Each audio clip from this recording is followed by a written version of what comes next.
بالله من الشيطان الرجيم بسم الله الرحمن الرحيم اللهم صل على محمد وعلى آل محمد كما صليت على إبراهيم وعلى آل إبراهيم إنك حميد مجيد اللهم بارك على محمد وعلى آل محمد كما باركت على إبراهيم وعلى آل إبراهيم إنك حميد مجيد بسم الله الرحمن الرحيم وعن أبي هريرة رضي الله تعالى عنه قال قال رسول الله صلى الله عليه وآله وسلم لا وضوء إلا من صوت أو ريح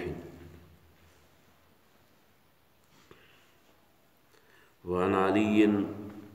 رضي الله تعالى عنه قال سألت النبي صلى الله عليه وسلم من المذي فقال من المذي الوضوء ومن المني الغسل وعنه قال قال رسول الله صلى الله عليه وسلم مفتاح الصلاة الطهور وتحريمها التكبير وتحليلها التسليم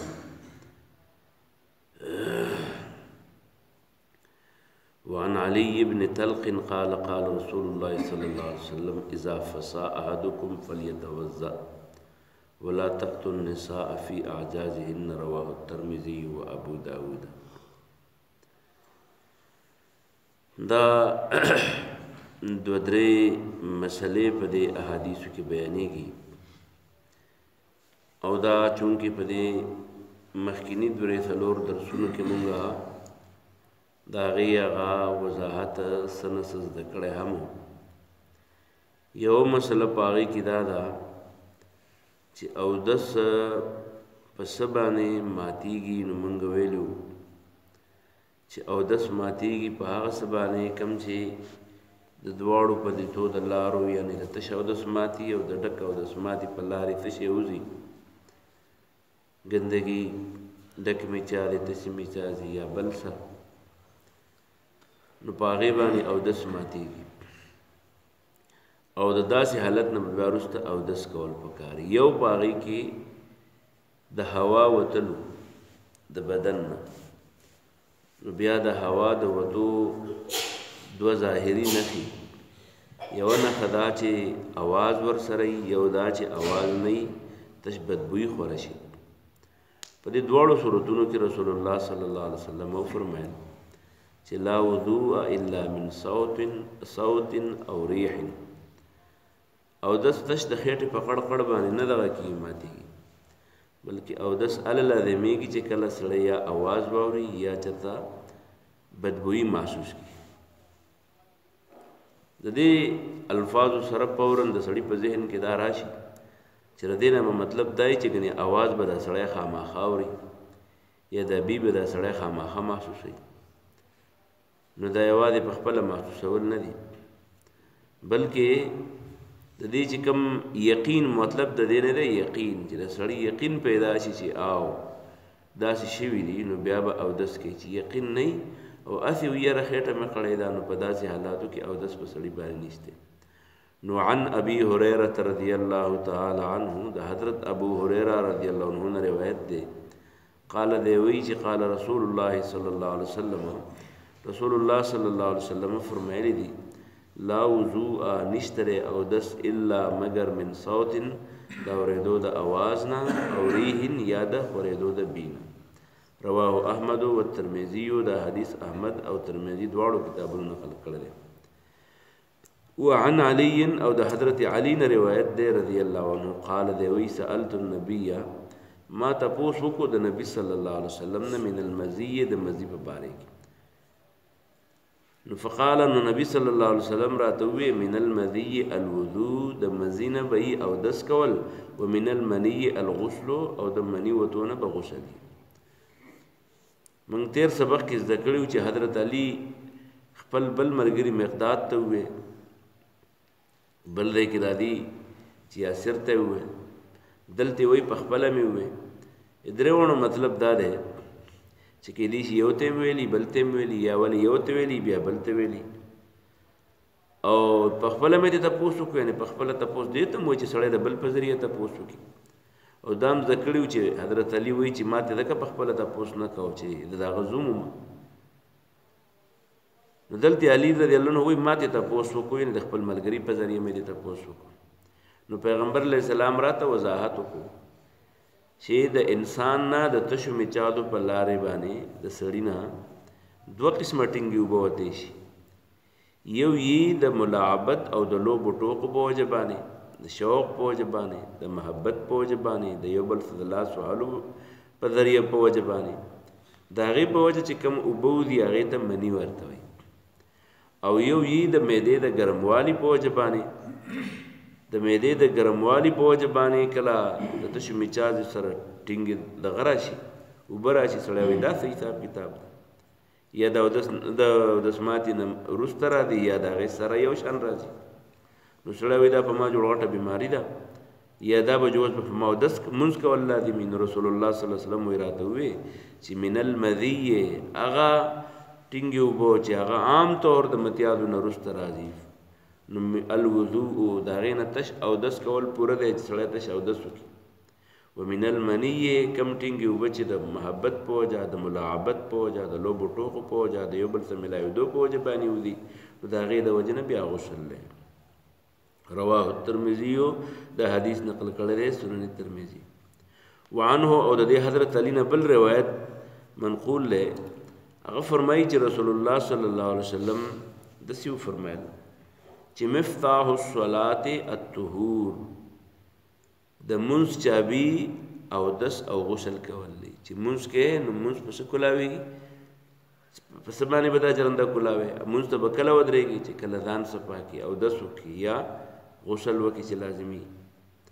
وتحریمها او حرامول د دې منځ التکبیر الله اکبر ویل دی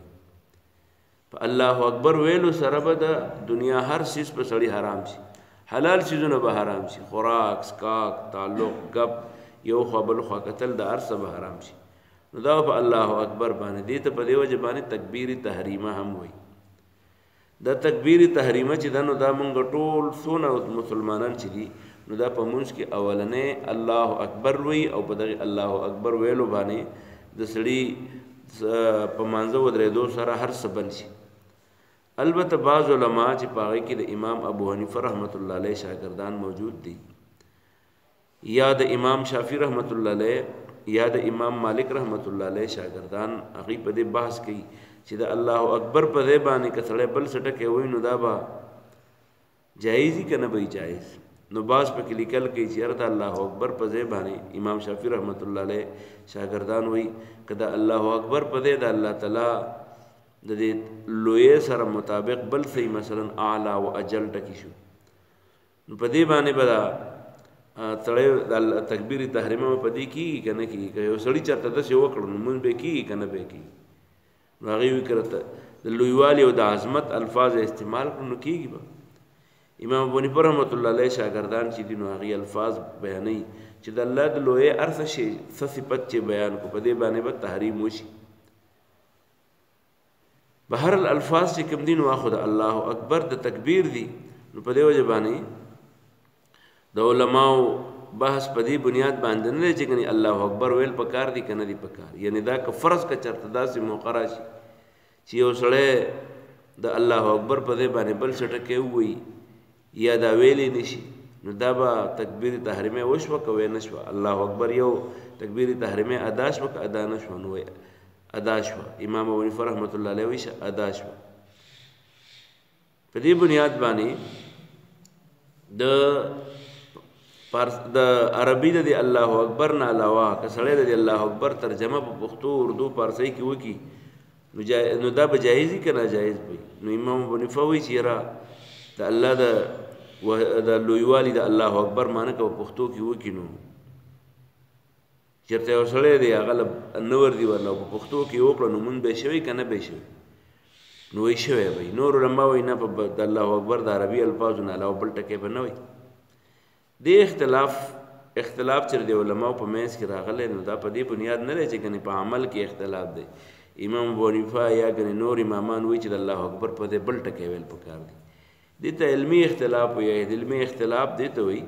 چې که فرض که داسې وي چې بالفرض اگر ایسا ہو جائے نو جایز به وي که نه به وي جایز نه. امام باندې پوهوي که چېرته چا داسې وکړه نو موږ ورته دا نه وایو چې بېرته مونځ سره کړه. بهرحال دا د علماو په منځ کې دغه د امکاناتو خبرې دي. په عملي صورت د دې اړولې چېرته راغلی به هم نه وي. نو په دې وجه د موږ دپاره د زده کړې دا خبره شوه چې سړی په مانځه ودرېږي نو تکبیر تحریمه به الله اکبر به وایي، الله اکبر. نو تحریمها التکبیر، حرامون کې د دې مانځه په ټیم کې نورو کارونو لره التکبیر الله اکبر ویل دي. و تحلیلها او آزادون کې د دې مانځه نه سړي لره التسلیم سلام ګرځول دي. سلام السلام علیکم ورحمت الله، دا الفاظ ویل چې دي په دې باندې به سړی د مانځه نه حلالېږي وځي به. دلته هم د علماو دغه شان علمي اختلافات شته. د امام ابو حنیفه رحمت الله علیه شاګردان وایي چې یاره چونکې یو حدیث کې راځي چې کله خپل مونځ تشهد دې پوره کړو نو که پاسې ځه او که کښېنې نو کښېنه. نو د هغې د وجې نه وایي چې یاره بس خروج بسن المصلي پوره دی. یعنې سړي دا اراده وکړه چې بس مونځ مې ختم کړو چې د پاسه روانې که ده یا ده ځان له تلاوت کوه نو په دې باندې به دا مونځ به ختم شي. خو نور علما وایي نه چې السلام علیکم یې نه وي ویلی مونځ نه ختمېږي. نو په دې وجه هغوی وایي السلام علیکم ویل چې دي دا فرض دی، دا نه مونځ څوارلسم فرض دی. امام ابو حنیفه رحمت الله علیه وایي چې نه څوارلسم فرض پکې نشته، دا دیارلس دي. دا څوارلسم چې فرض دا په خروج بسن المصلي یعنې د مونځ کوونکي خپل ارادې ته پکې دخل پوره دی. خو دا ټول ما تاسو ته وایي دې ته عملي اختلافات وایي. عملي اختلافات مطلب دا که چېرته وشو داسې نور هیڅ یو عالم داسې نه دی چې هغه ګنې سلام ګرځوي نو که د ابو حنیفه شاګرد دی که د شافعي او مالک شاګرد دی او که وهابي دی او که پنجپیری دی، هغې هر یو چې سلام ګرځوي نو عمل یې څه دی السلام علیکم ورحمت الله. خو که بالفرض یو سړي داسې وکړه خروج بسن المصلي یې وکړو نو دا به جایز وي که نه به وي؟ نو وایي دا به جایز وي. نو تکبیر و تحریم و تکبیر حرام ویل به حرامون کې د کارونو په مانځه کې الله اکبر دی. و تحلیلها او آزادون کې سره التسلیم سلام ویل دي. رواه ابن ماجه والترمذي وابو داود وعن وابن ماجه عن ابي سعيد وعن علي بن طلق قال قال رسول الله صلى الله عليه وسلم. حضرت علی رنو دا علی هغه علی نه چې دا ابو طالب زوی دی، دا طلق زوی دی. دی وایي چې رسول الله صلی الله علیه وسلم یو ځل وفرمیل اذا فسا احدکم فلیتوضا. کوم سړی چې د هغه د خېټې نه هوا داسې وځي چې اواز ورسره نه وي نو رسول الله صلی الله علیه وسلم وایي چې دا بیا په دې مونځ نه کوي. ګوره هسې نه چې دا خیال یې چې تشې میچالې خو مې نه دي کړې، ډکې میچالې خو مې نه دي کړې، نه چې د خېټې نه تش هوا ووته. اذا فسا احدکم، کله چې هوا ووته په تاسو کې د یو تن نه فلیتوضا لاړ شي اودس دې وکړي بیا دې وروسته مونځ کوي. ولا تأتوا النساء في اعجازهن، او خپلو بیبیانو سره د وروسته نه مه میلاویږي. رواه الترمذي و ابو داود. واخر دعوانا الحمد لله رب العالمين. ربنا تقبل منا انك انت السميع العليم وتب علينا انك انت التواب الرحيم. ربنا اغفر لنا ولاخواننا الذين سبقونا بالايمان. ربنا لا تجعلنا فتنة للقوم الظالمين ونجنا برحمتك.